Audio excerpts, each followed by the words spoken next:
You're listening to The Luxury Item, the podcast on the business of luxury and the people and companies that are shaping the future of the luxury industry. Here's your host, Scott Kerr. The luxury spirits industry has been robust and expanding, fueled by rising disposable incomes, global demand for premium experiences, and evolving consumer preferences. Premiumization, innovation, and regional market shifts are shaping its current landscape, while certain challenges and new consumption patterns influence growth trajectories.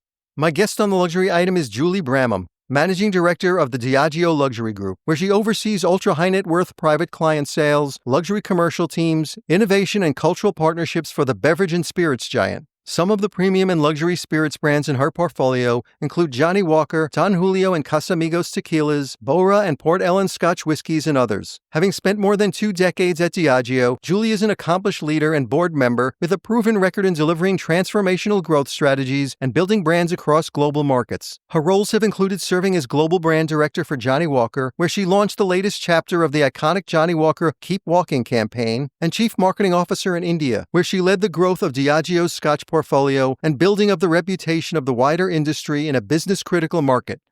Welcome to The Luxury Item, Julie. Thanks for having me, Scott. Thank you for coming on. I'm so excited to have you on. So, in late 2024, Diageo announced the formation of its luxury group, a division that includes a portfolio of luxury beverages, including Johnnie Walker, Don Julio, Casamigos, Port Ellen, and others. In the early 2020s, consumers were accelerating their more expensive tastes during COVID. The whole premiumization trend led many beverage alcohol manufacturers tied their strategies into building up their premium and above offerings as a way of mitigating the general decline in alcohol volumes seen in more mature markets. This whole drink less but better trend also boosts the bottom line. Was Diageo's creation of the luxury group a proactive measure to mitigate risks associated with over-reliance on a single market? We might have only formalized it a year ago, but luxury, it's not new to Diageo in most ways. But the formation of the luxury group was about pulling together all of our luxury businesses so we can really leverage the connected power of them.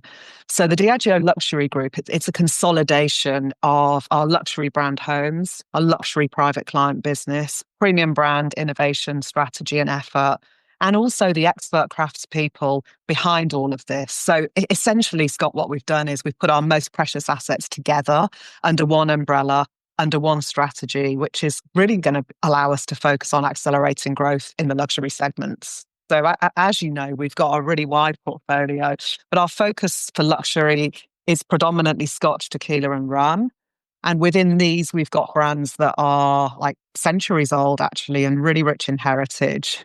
We've got a huge amount of precious aged whiskey and tequila stocks, more than anybody in the business.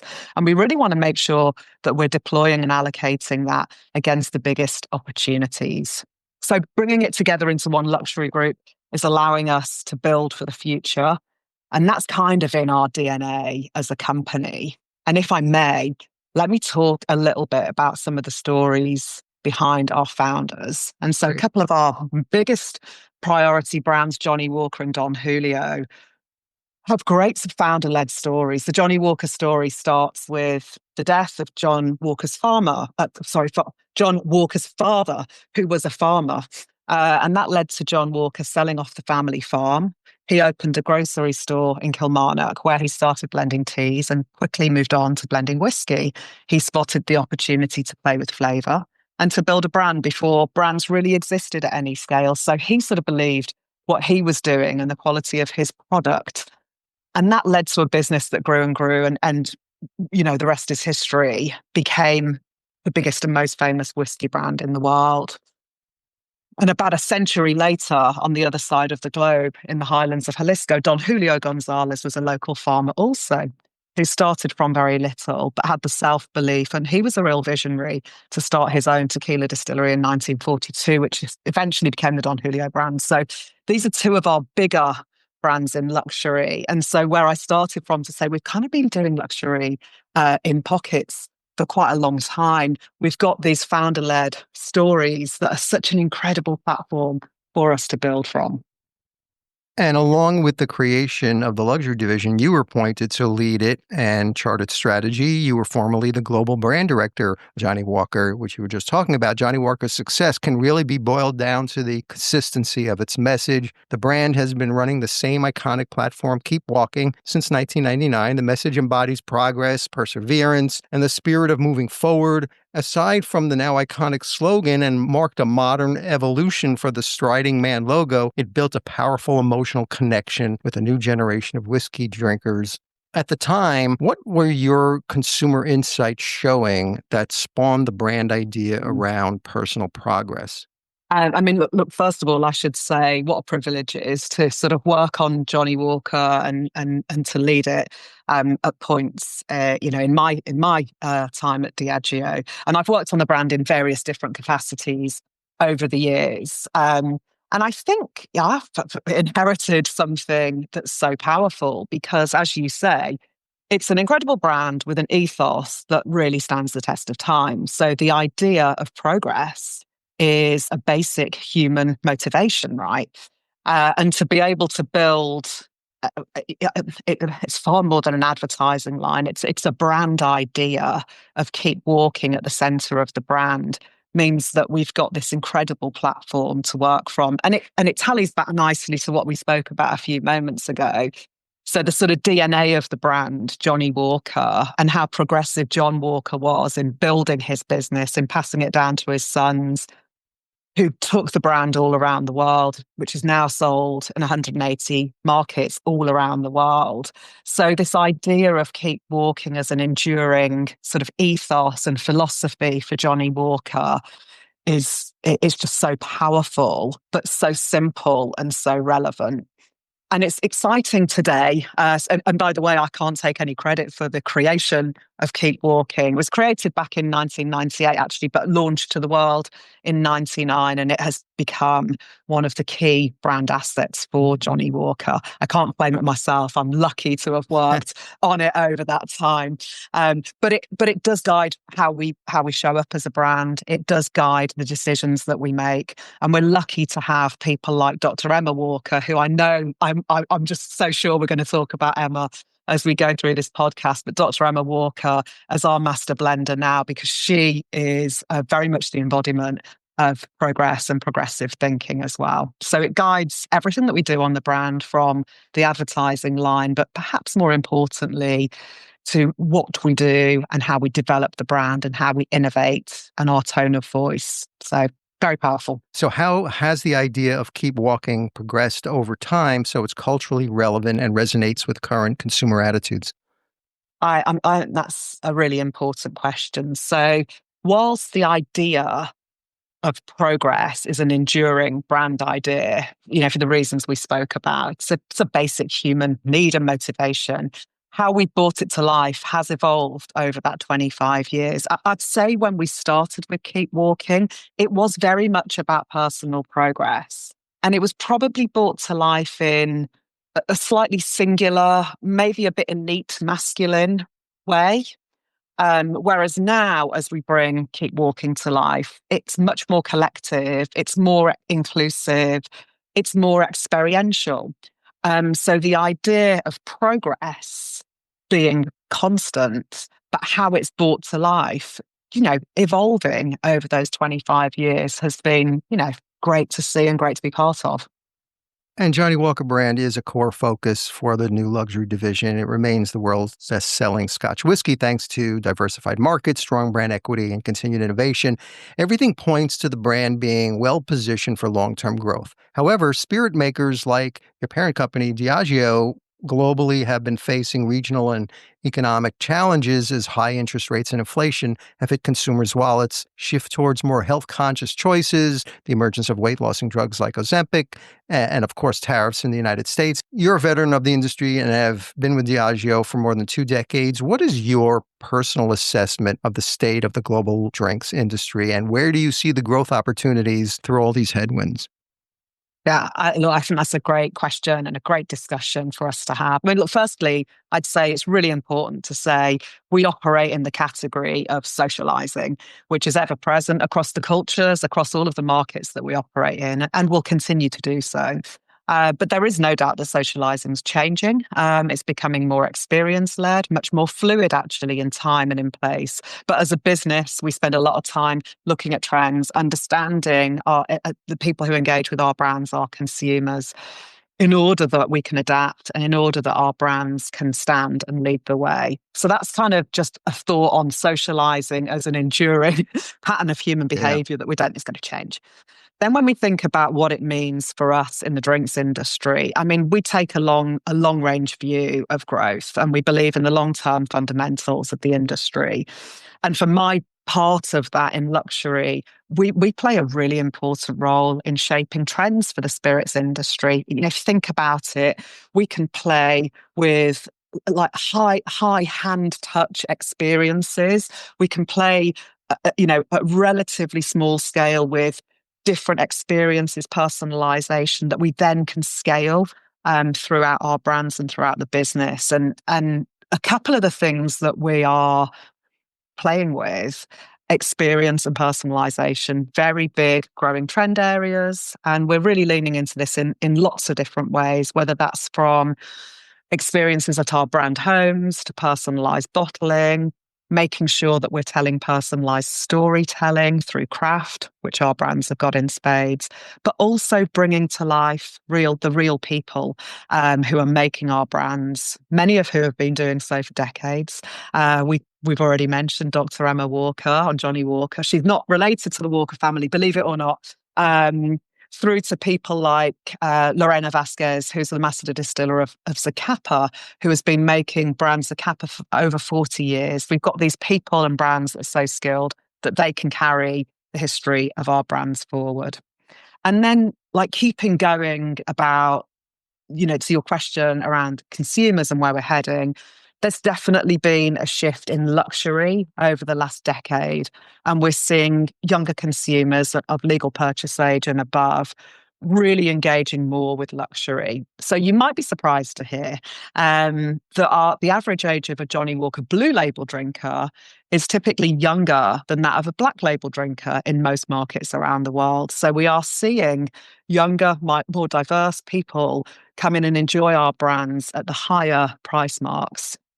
We also know that about 3/4 of consumers at the total luxury category will be Gen Z or millennial by the end of next year. And quite anecdotally, we have had an increase of younger buyers, again, legal drinking age and above, join our private client list. And that's a global private client list. So I think, really what I'm saying is we're seeing a real broadening of the consumer in the luxury space. And the key for us is to continue to find ways for our brands to connect with consumers and clients through experience, innovation, personalization, and so on.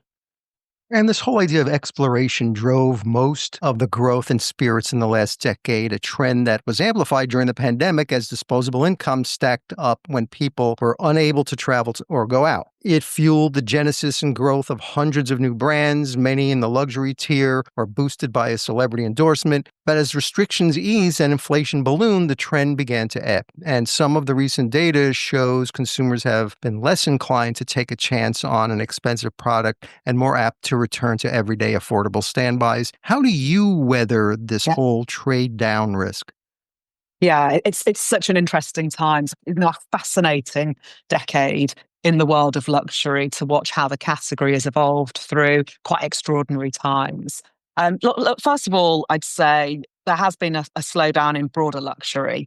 That tends to be evidenced a little bit more in personal goods, whereas what we're seeing in luxury experiences like travel and experience are still in growth. And we, have the benefit of working in an industry that can move towards experience. So we can really lean into that.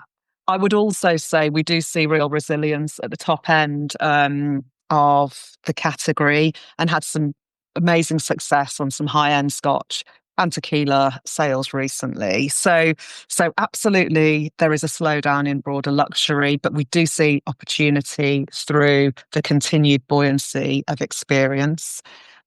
Importantly, I'd also say premiumization within spirits is a very long-term trend. And over the long term, higher priced spirits consistently grow ahead of average and tend to rebound really quickly. But within that, and in this extraordinary decade, how people are spending is also shaping. And we are seeing luxury consumers willing to spend on experiences and personalization. But you asked the question about trading down. We would talk about that actually as accessible luxury, which isn't necessarily people moving down the price ladder, but it's recruiting new consumers into luxury. So we see accessible luxury as a growth trend.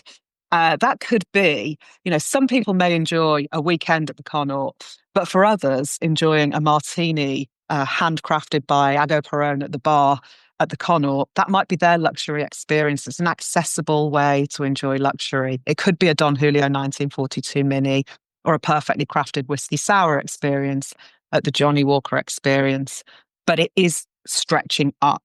And the idea of experience really does stretch all the way up to highly curated white glove experiences like the private visits to Port Ellen Distillery or to Brora Distillery up in the north of Scotland. So we're pretty well placed actually to be able to recruit and talk to consumers who want to enjoy accessible luxury for our brands, all the way up to clients who want to have very high, like I said, highly curated white glove experiences at the very top end of our portfolio. And despite broader economic challenges, demand from these high net worth individuals for these exclusive high quality products and experiences continues to be robust. Earlier this year, Johnnie Walker unveiled the Johnnie Walker Vault, tailored to these high net worth clients. Could you talk a little bit about this bespoke Scotch whiskey experience and why you launched it now? Yes, absolutely. Let me start by trying to describe a little bit of what we're doing here. So I'd start to say the Johnnie Walker Vault is a global luxury platform, okay?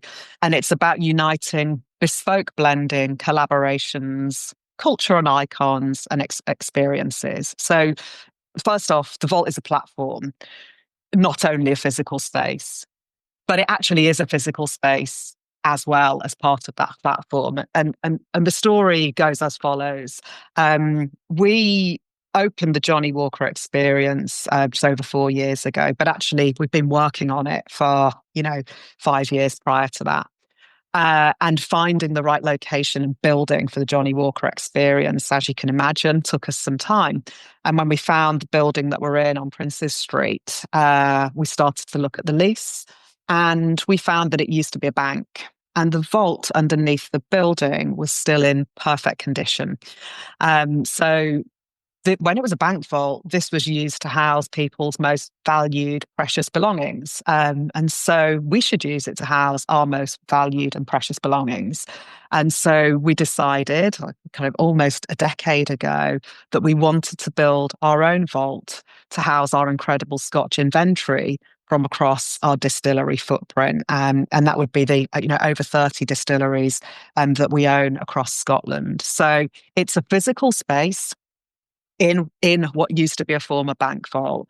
And how we use it is Dr. Emma Walker, who is our master blender, and her team of blenders have got access to over 10 million casks of maturing Scotch from across Scotland. And Emma hand curates 500 of those to be housed in the vault. So see the vault as a hidden creative atelier that sits deep beneath the Johnnie Walker experience. And of those 500 whiskies, about 95% of them will never be commercialized. So this space and bringing clients to this space genuinely is a money can't buy experience. They get to see and try products that would otherwise never be available. So it's an invite-only space. We bring clients here and we share with them some of the rare scotches that we've got. And they also get to spend time with Dr. Emma, and she, if asked, spends time blending private blends. That's creating the best blend from the very best inventory that we have. And the private blend is an experience to have a blend made just for you. We actually call it Your Life Story in a liquid.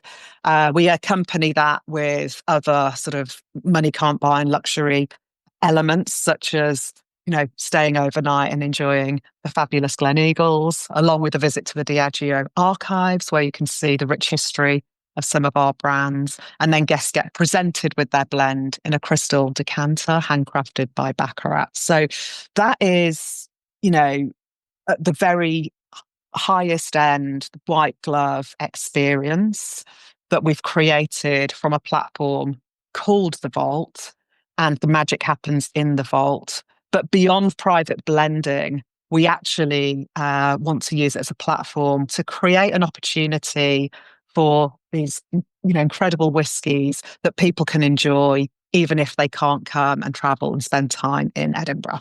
Not long after you launched the Vault, the brand announced French fashion designer Olivier Rousteing, the Balmain creative director, as your first cultural collaborator. How did Johnnie Walker land Rousteing as your first partner for the Vault platform?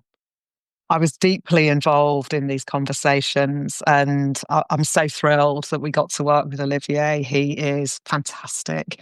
Look, first of all, I'd say I think the brands that stand the test of time in this centuries old, I should say, category are the ones that can reinvent themselves. So we talk with Olivier about reinvention not being a threat to tradition, but how tradition survives. And so when we started to imagine not only creating these private blend experiences in the Vault, but something that we could take out there and tell our story to the world, we wanted a partner who could bring to life the creative elements that Emma does on the brand. And we kind of go back to, what does the brand stand for? What are the values that we're trying to embody here? And we come back to like 4 really important words on Johnnie Walker: progress, boldness, craft, and creativity. And when we start to boil it down to those 4 words that John Walker stood for, that Dr. Emma Walker stands for, Olivier was a really obvious answer within that context. And he was delighted to work with us, and is delighted to work with us. So we built a partnership with Olivier, which had him and Emma, closely partnering, actually, both in terms of creation of 5 different blends from Olivier. We started out saying we wanted 1, and Olivier said, well, I work in fashion, so we have 4 seasons, so let's do 4. And then we decided to do another one. So it's really been, a huge amount of time that we've spent together, actually exploring where we want to take Johnnie Walker through the eyes of Emma and Olivier together. Emma has been the genius who has brought to life Olivier's, dreams for the blend. And Olivier has spent hours and hours and hours sketching the design. How do we want this packaging to show up? What do we do beyond the bottle? What does the stopper look like? Not just the stopper, not just the box.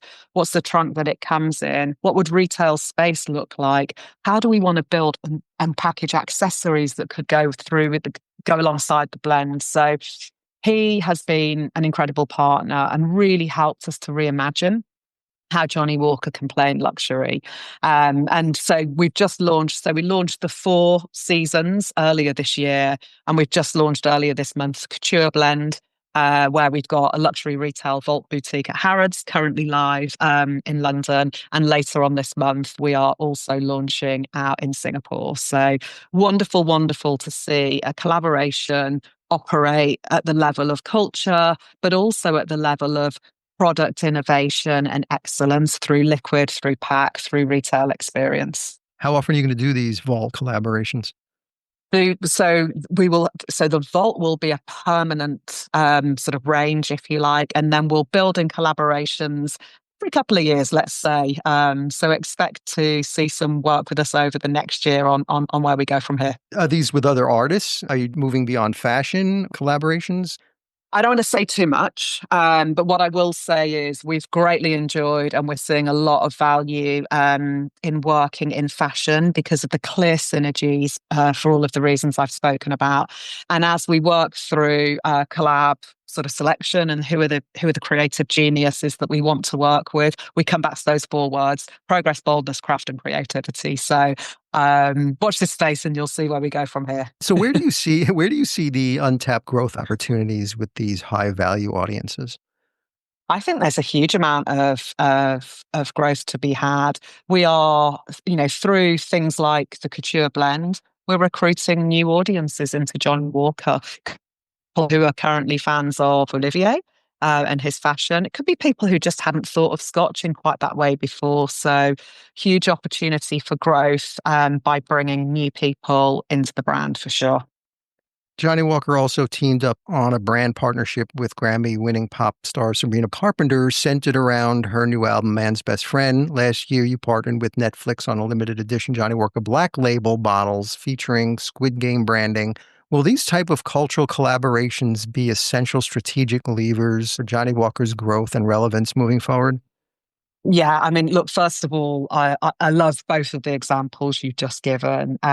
Neither of them are pieces of work that I've done myself, but I think they're fantastic. And we talk about reinventing the brand constantly. I think these are great examples of that. So I'd say, like, we 100% believe that we grow our brands by placing them at the heart of culture, whether that's bar culture to design to fashion to music to entertainment. It really can involve collaboration and partnership. I believe the stat is something like brands that are embedded in culture grow 6 times faster than brands that aren't. So I think that's the Kantar stat.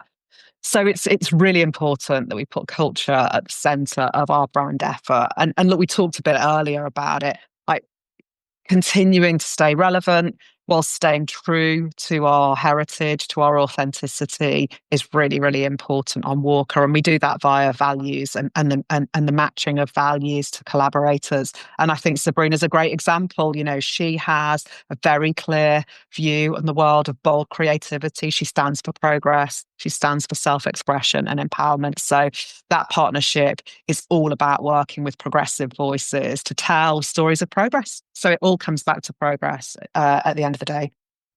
One of the more unique brands in the luxury portfolio is the Port Ellen Distillery. It was established in 1825, closed in 1983. After its closure, Port Ellen gained mythic status as one of Scotland's ghost distilleries, highly sought after for its unique Islay whiskey. In 2017, Diageo announced a significant investment to rebuild and reopen Port Ellen and other closed distilleries, including Brora. After 40 years of closure, the Port Ellen Distillery officially reopened last year. Why is there so much renewed interest in these Islay ghost distilleries all of a sudden? Oh, do you know, I feel so lucky to be in this job at this moment in time, and we've got this incredible agenda. Let me just start like back a step, if that's okay, Scott, and Sure. say, like, firstly, I think this category is relatively unique. If you think about it, a lot of the whiskey that sits under Emma's guardianship in the vault, they are whiskies that were laid down over 50 years ago in some instances by visionaries who wanted to lay down Scotch for the future. And what we're doing now, as the stills are running at Port Ellen, and you mentioned Brora also, which opened almost 4 years ago, is the stills are running and we're creating whiskey that won't be enjoyed for over a decade, more like probably getting on towards 2 decades. The Right. whiskey will tell us when it's ready. And much of that will be way beyond 2 decades. So we're in this sort of really privileged, unique position of saying we can draw from the past, but we're also creating the future. And we're thinking very far ahead in terms of where the future for the industry will be. So firstly, it's a great privilege to be able to sort of be a part of that. And then we think about specifically about Port Ellen. It's a real jewel. As you say, it's celebrated 200 years since it opened in 1825. And last year, we reopened it after over 40 years of closure. And we had liquids that were maturing during its closure, including liquids that were being poured as single malts for the late Queen's commemorative bottles. But these liquids have made the distillery one of the most famous in the world. And as you say, you know, Islay is a real home. It's quite a sort of, it's an iconic, very, very iconic island in the context of Scotch whisky. So when we started opening some of those old casks, it was a very special moment. The product story on Port Ellen is very compelling. You know, Port Ellen is crafted by the elements, it's perfected by patience, and we talk about it as being loved into being by human hands. But it's also a brand that stands for experimentation. And since Port Ellen reopened and the stills have reopened, the team has had a really complex job trying to recreate the old special whiskies whilst experimenting with new ones. And we do want Port Ellen to stand for the future of Scotch as much as it is known for being an icon in the past of Scotch. So we're only going to get to taste the fruits of the labour of the team in, as I say, over a decade, probably more like 2 decades' time. But what we do today, back to the point around experiences, we offer a tour to private clients to come to Port Ellen. And as part of that, they get to taste the original 1979 Port Ellen, which has a bit of a cult-like following. But truthfully, the important piece is it's a really long-term investment to build for the future, and thrilled to be part of. To mention something recent, last Friday, we were part of an industry-wide, a great initiative actually called the Distillers One of One. They hold an auction every 2 years with Sotheby's, and we auction off one of ones, unique propositions from across the industry. And we presented Port Ellen Prism, which was a 46-year-old Port Ellen housed in the most beautiful architectural sculpture. And that, along with 38 other lots, generated almost 3 million for the Youth Action Fund. But it also represented a new record for the highest price ever for a bottle of Port Ellen for us. So it's great that we can participate using old liquids. It's great that we can experiment about where we go with new liquids as well. Your portfolio also has 2 ultra-premium tequila brands with tremendous brand equity and are top sellers, but really with different positioning. Don Julio, which has a more prestigious profile, and Casamigos Tequila, which is positioned as a little trendier and maybe more approachable. Tequila remains one of the fastest-growing spirits categories, especially in the United States, where it has reached record market share, revenue, and premiumization momentum.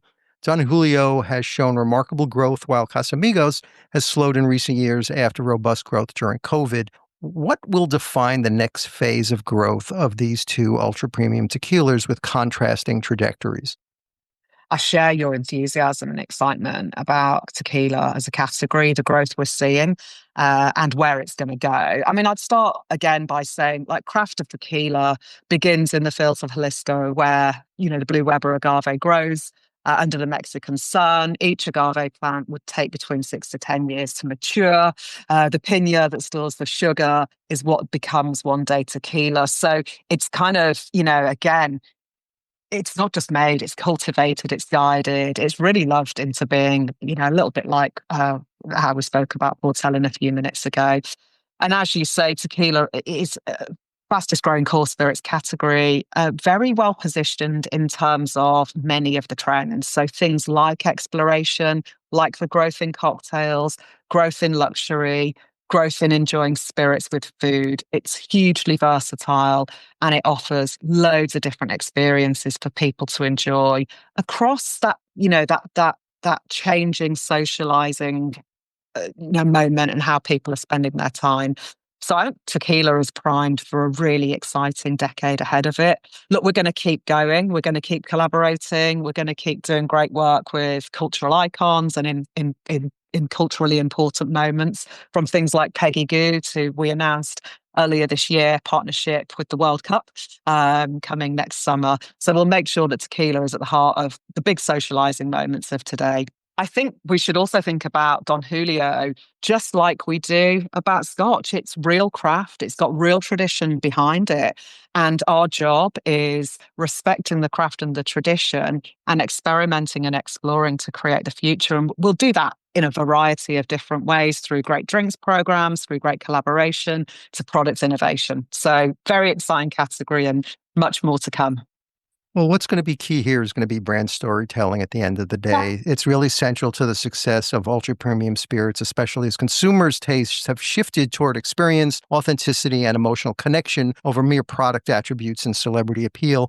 Consumers expect believable, aspirational narratives that are more likely to advocate for brands that feel real and meaningful. How do you cultivate these narratives across your luxury portfolio so they don't sound like competitors who are also focusing on rare ingredients, artisanal craftsmanship, heritage, etc.? Yeah, it's a great question. Look, I'd say craftsmanship, heritage, and ingredients are core to what makes our brand successful. But having narratives that go beyond that, that allow us to appeal to different people and different interest groups is really important. I mean, I guess one of the things that we're doing that feels right in this space is the work we've done with our brand homes in Scotland. So we've really thought hard about how to bring our brands to life, give a taste of Scottish culture and tradition, but in a way that's unique to them. So whether that's through the Johnnie Walker experience that I spoke about earlier, where the vault is housed in Edinburgh, or through to some of the ghost distilleries like Brora and Portellen, we think really hard about giving consumers and clients really rich multi-sensory experiences. And we try to do it in a really personalised way. So let me talk a little bit more about the range of personalization, because I think that's interesting. Mm-hmm. So at Johnnie Walker Experience, we've had over 1 million visitors come to visit us so far.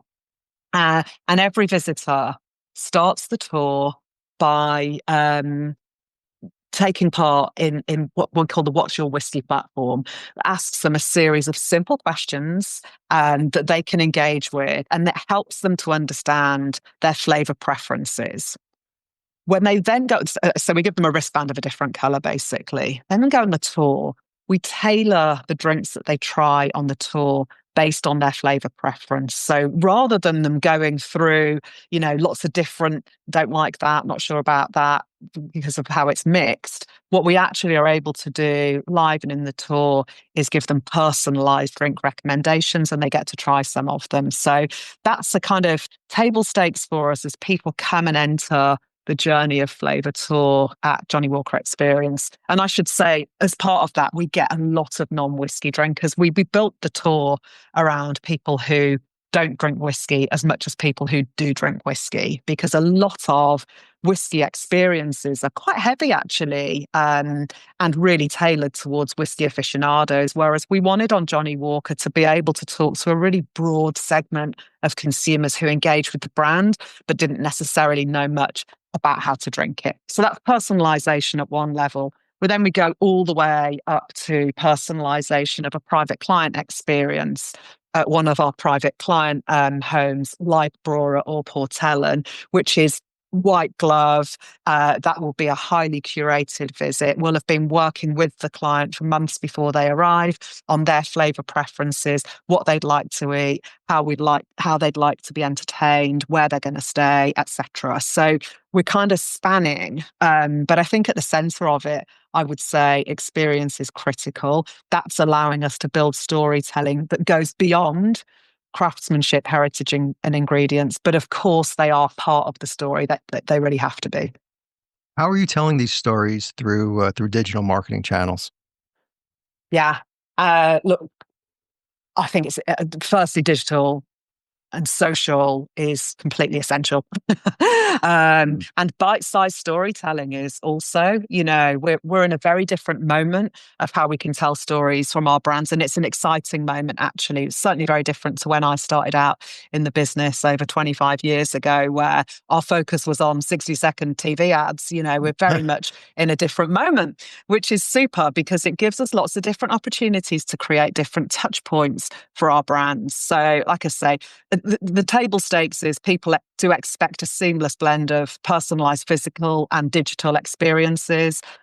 We find that digital and social media drive how people find out about luxury brands. They get their sound bites through it, whether that be through short social clips, whether that be through community platforms that are consumer-led. We're really leaning more and learning more about how the consumer engages with us online. But we're also doing a load of exploration and experimentation, from search to creating digital customer journeys to building customer experience.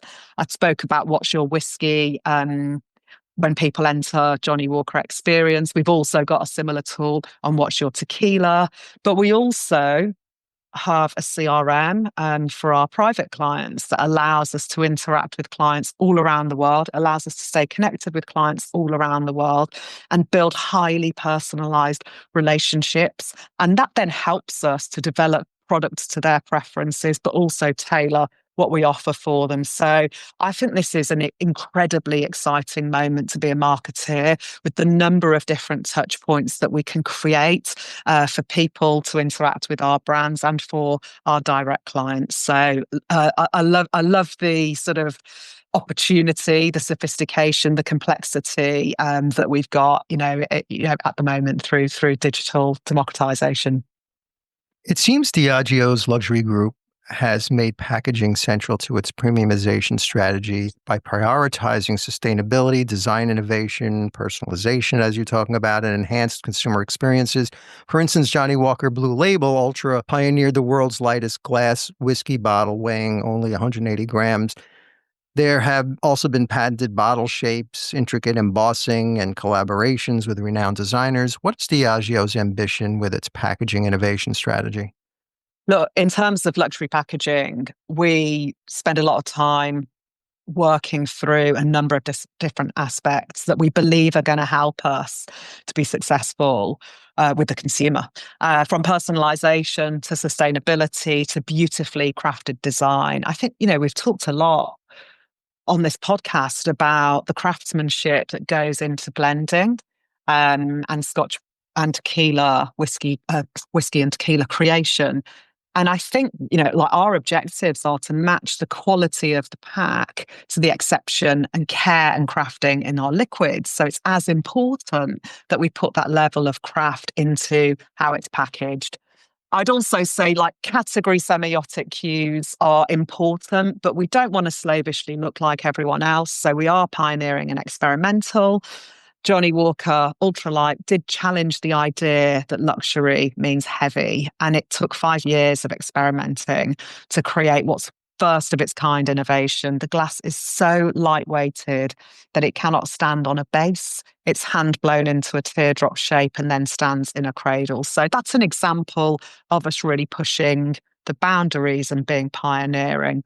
But there's loads of other examples across limited collections, like special Johnnie Walker decanters designed by Baccarat, like Peggy Goo on Don Julio, which saw the creation of a special limited bottle with handwritten illustrations on the inset from Peggy, which is absolutely gorgeous. Well, Julie, my final question is the luxury item question that I ask all my guests. So if you were stranded on a deserted island and you could only have one single luxury item with you, what would that luxury item be? It can't be any form of air or water transportation to get you off that island, or anything that requires mobile service so you can call your pals to get you off that island. What would that one single luxury item you would like to have with you? I'm laughing, Scott, because I know this is your thumbprint final question. You have plenty of time to think about it then. Exactly. And perhaps the hardest question. Listen, I think you're going to expect this, but I have to go back to brand and say, to remind me of home, it would be my own private Johnnie Walker blend from the vault, created by Dr. Emma Walker. And I'm so lucky to work with Emma and be in this job. We create very, very special, limited number of private blends, and mine is extra special. A 1974 Port Ellen. You might guess the significance of that year to my life. It was the year I was born. It also has an 82 Klein Leash, which is really umptious, honeyed style, and a Blair Athol, deeply charred for that spicy flavour, which is to celebrate my time living in India. But I think it's just such a fantastic, as I say, my life story in a liquid, and being away from home on a deserted island. This is the one thing that I'm going to have to remind me of home. I'm glad you didn't say the vault itself. That would have been great as well. I should have, actually. Julie Bramham, Global Managing Director at Diageo Luxury Group. Thank you so much for joining me on The Luxury Item. Thank you, Scott.